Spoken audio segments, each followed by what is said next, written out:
गांव की वह लड़की।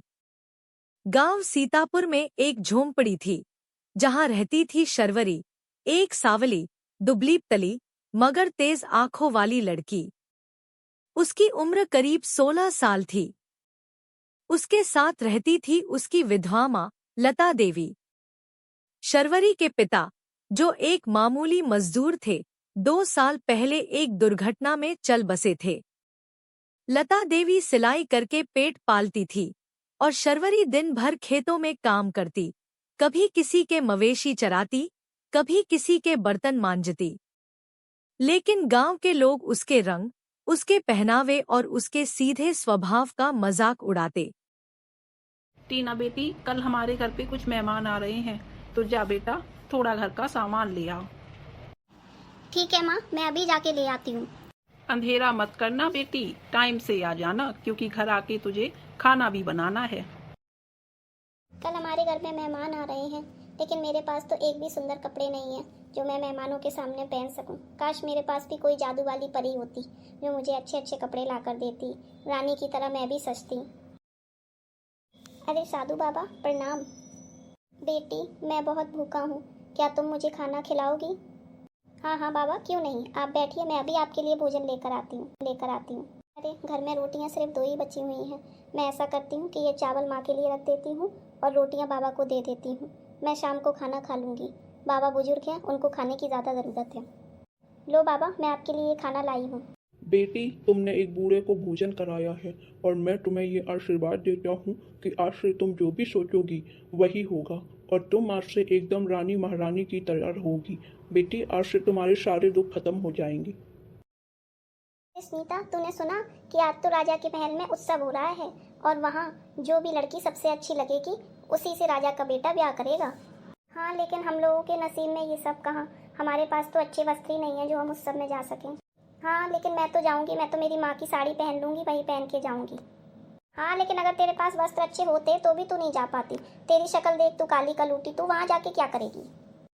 मैं काली हूँ तो सब मुझे बुरा भला कह जाते हैं। काश मैं भी उस सब में जा सकती। अरे मुझे तो बाबा ने आशीर्वाद दिया था कि बेटी तू जैसा सोचेगी वैसा ही हो जाएगा। तो आज मैं सोचती हूँ कि मैं बिल्कुल राजकुमारी की तरह लगूँ, ताकि सब लोग उस समय मुझे ही देखें और मैं सबसे सुंदर लगूँ। बेटी, तू खाना बना ले। वैसे तो आज सब लोग राजा के यहाँ उत्सव में जा रहे हैं, लेकिन ये सब तेरे नसीब में कहाँ। तेरी किस्मत तो मुझे लगता है तेरे रंग की तरह काली ही है। तू खाना बना ले बेटी। अरे सुमित्रा, तेरी सावली सी बिटिया सरवरी तो बड़ी सयानी हो गई है। राजमहल में उत्सव हो रहा है, तूने भेजा नहीं क्या उसे? दूसरी औरत कपड़े ठीक करते हुए ताने मारती। हम्मा, लगता है डरती है कहीं उसकी रंगत देख के रानी जी नाराज न हो जाए। औरत हंसते हुए, अरे भेज ही देती, क्या पता राजकुमार को अलग ही स्वाद पसंद आ जाए। सुमित्रा धीरे और गंभीर स्वर में, मेरी सरवरी का दिल किसी रेशमी सांस से नहीं, मेहनत और सच्चाई से सजा है। औरत का रूप नहीं, उसकी सोच देखी जाती है। जब उसकी बारी आएगी ना, तो वो अकेली भीड़ से अलग दिखेगी। उत्सवों में नहीं, मुकद्दर में जाएगी वो। औरतें एक दूसरे का मुंह देखने लगती हैं, कुछ खिलखिलाती हैं, कुछ कंधे उचकाकर आगे बढ़ जाती हैं। शर्वरी औरत की बातें सुन के उसे बाबा का आशीर्वाद याद आता है और वो आंख बंद करके हाथ जोड़ की खादी हो जाती है और जेबैज आंख खोलती है। उसके पुराने कपड़ों की जगह नए कपड़े पहने होती है और राजकुमारी की तरह सुंदर बन जाती है। अब वो राजमहल जाती है। ये तो बहुत सुंदर लड़की है। इतनी सुंदर लड़की तो मैंने आज तक नहीं देखी। सारी राजकुमारियाँ फीकी हैं इसके सामने। मैं महेंद्रगढ़ का राजकुमार हूँ। आप कौन हैं? आपका क्या नाम है? मेरा नाम जी मेरा नाम शांभवी है। बहुत सुंदर नाम है आपका। जितनी सुंदर आप हैं उससे कई गुना सुंदर आपका नाम है। यहीं से उनकी दोस्ती की शुरुआत हुई। महल के बाहर की दोस्ती।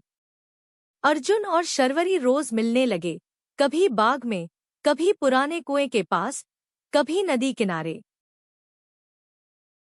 सरवरी, मैं तुमसे आज कुछ कहना चाहता हूँ। मैं अपने मन की बात कहना चाहता हूँ। शर्वरी, मैं तुमसे बहुत प्रेम करता हूँ और मैं तुमसे विवाह करना चाहता हूँ। लेकिन मैं आपसे विवाह नहीं कर सकती। क्यों शर्वरी? क्या मुझ में कोई कमी है या तुम मुझसे प्रेम नहीं करती? नहीं कुंवर, ऐसी बात नहीं है। आपका विवाह जिस भी कन्या से होगा वो बहुत भाग्यशाली होगी, लेकिन मेरे भाग्य में आप नहीं। आप नहीं जानते कि मैं कौन हूँ, और मैं कौन हूँ ये जानने के बाद आप मुझसे कभी विवाह नहीं करेंगे। हमारा मेल कभी नहीं हो सकता। ऐसा क्या है शर्वरी? तुम मुझे बताओ। अगर तुम मुझसे अपने मन की बात नहीं कहोगी तो किससे कहोगी? कुंवर, मैं कोई राजकुमारी नहीं हूँ, बल्कि एक बहुत गरीब घर की लड़की हूँ। मेरे पिता नहीं हैं और माँ ने मेहनत मजदूरी करके मुझे पाला है। कुंवर, मुझे एक बाबा ने आशीर्वाद दिया था कि मैं जैसा सोचूंगी वैसा ही हो जाएगा। तो मैं आपके उत्सव में आने के लिए मैंने सोचा कि मैं भी राजकुमारी की तरह जाऊँ। तो वैसे ही वस्त्र और सब कुछ मेरे पास आ गया। कुंवर, मैं कोई राजकुमारी नहीं हूँ, बल्कि एक गरीब लड़की हूँ। मेरा प्रेम इतना कमज़ोर नहीं कि तुम्हारी गरीबी जानकर मैं तुम्हें छोड़ दूंगा। मैंने तुम्हारे रंग रूप से प्यार नहीं किया, बल्कि तुम्हारी आत्मा से किया है, और मैं विवाह तुम्ही से करूंगा।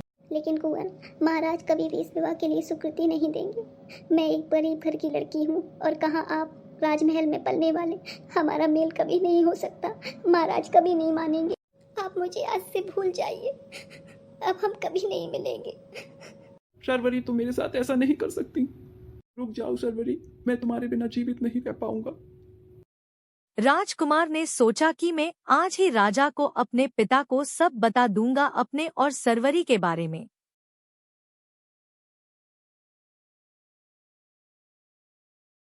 कुंवर, तुम पागल हो गए हो। एक गरीब लड़की से विवाह करोगे? ये कभी नहीं हो सकता। पिताजी, मैं उससे प्यार करता हूँ। वो गरीब है लेकिन दिल की बहुत अमीर है। मैं उससे प्रेम करता हूँ और मैं उसके बिना जिंदा नहीं रह पाऊंगा। मैं विवाह करूंगा तो सिर्फ और सिर्फ सरवरी से ही करूंगा। कुंवर, तुम ये मत बोलो कि तुम एक राजकुमार हो। राजकुमारों की शादियां राजकुमारियों से होती हैं, कोई गरीब लड़की से नहीं। पिताजी, मैं उससे प्रेम करता हूँ और मैं शादी सिर्फ और सिर्फ सरवरी से ही करूंगा। वो मेरे दिल की राजकुमारी है। इसीलिए मैं ये महल छोड़कर जा रहा हूँ, ताकि हमारे विवाह में कोई बंदिश ना आए। दूसरी तरफ सरवरी की मां ने उसके लिए एक गांव का ही किसान रामू को सरवरी को देखने के लिए बुलाया। रामू बेटा, ये है मेरी बेटी शर्वरी। तुम देख लो और इसे पसंद कर लो। बेटा, मेरी बेटी बहुत गुणी है। मैं एक गरीब औरत हूँ।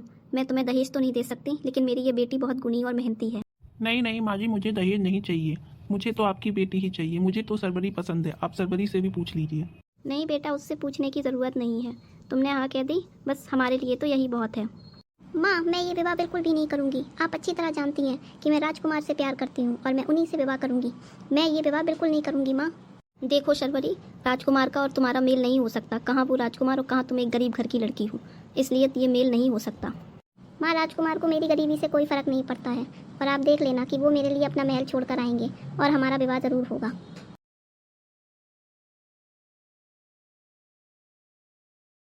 जब सरवरी की मां को पता चला कि राजकुमार सरवरी के लिए महल से आया है, तो सरवरी की मां भी मान गई, और दूसरी तरफ राजा भी अपने बेटे के बिना रह नहीं पाए और उसके प्यार को अपनाया।